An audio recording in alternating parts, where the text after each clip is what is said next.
कसरी भन्नुहुन्छ त्यो गरिब बाउले आमाले दुःख र त्यो छोरालाई पढाएका हुन्छन्। त्यो छोराले के गर्छ, उसलाई जागिर पहिले चाहियो, लाउने खाने एकदम स्टाइल राम्रो चाहियो। त्यो आमा बाउले पुर्याउन सकेका हुन्नन्। त्यहाँबाट त्यो छोरालाई जवाग लाउनु पर्यो, तँ यत्रो भइस्, अब त तेरो सुति तैँले गर्नुपर्छ नि भन्दाखेरि कुनै कुनालाई त्यस्तो ठोस पनि पुग्छ। भनेपछि त्यस मानसिक स्वास्थ्यको पनि जनचेतना चाहिँ गर्न आवश्यक छ। आवश्यक बेस्ट किन भन्दा जाहिर छैन, अत्त छैन, भत्त छैन, ती भुल्ने त चाहियो नि। हेर्नु थोरै भनेकाले नि अहिले बिकम 12 चाहिँ पास गरेको छ होइन। अब त्यस्ता बाबुहरू चाहिँ विदेशको कुन ठाउँमा राम्रो छ भनेर एप्लाई गरेका छन्, त्यतापट्टि भिडिएका छन्। 6 महिना पढ्छन्, कसैले वर्ष दिन पढ्छन्, फेल हुन्छन् है।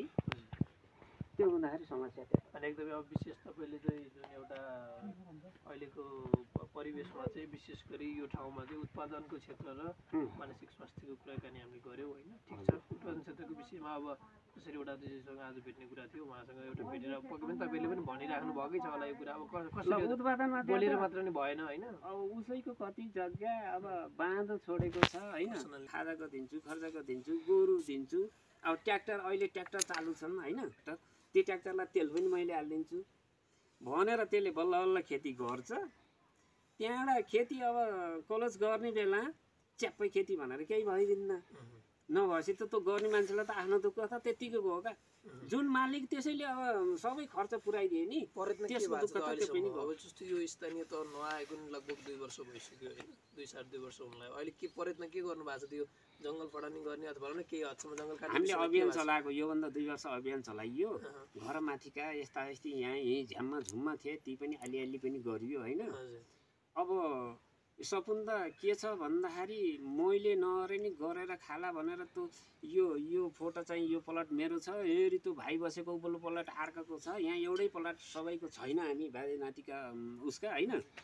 ती प्लटमा तपाईँले त्यही बुटो पाल्दिनुहुन्छ, मैले यहाँ खेती गर्छु भन्नाले एकअर्काको सहकार्यमा कमी छ। सहकार्यमा कम्ती छ। सबैले गर्न सक्यो भने सबैलाई राम्रो हुन्छ भन्ने पछि भन्दा नि एउटाले राम्रो गर्दै गर्दा अरूले नराम्रो गर्ने परम्परा छ। हाम्रा काठमाडौँमा त्यो छैन। ठिकै छ, ल ठिक छ बुवा। अब यो छोटो कुराकानी हो, किनभने हामी पनि धेरै बोलेर मात्र पनि हुनेवाला छैन। तर तपाईँले जुन एउटा यो विशेष गरी यो उत्पादन क्षेत्रमा चाहिँ देखिएको समस्यालाई उजागर गरिदिनु भयो।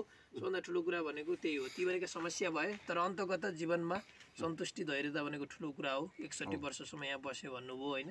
त्यो सँगसँगै तपाईँले देखेका कुराहरू पनि भनिदिनु भयो, खुसी लाग्यो। जस आफू पनि तपाईँले आजसम्म आउँदा एउटा खुसी व्यक्त गरेर परिवारलाई खुसी राख्दै यहाँसम्म सन्तुष्टि धैर्यता भन्ने कुरा बुझाउँदै यहाँसम्म आइपुग्नु भएको छ। प्रेरणा साटासाट गर्ने एउटा बस्नु पाइयो, खुसी लाग्यो। नमस्कार। नमस्कार।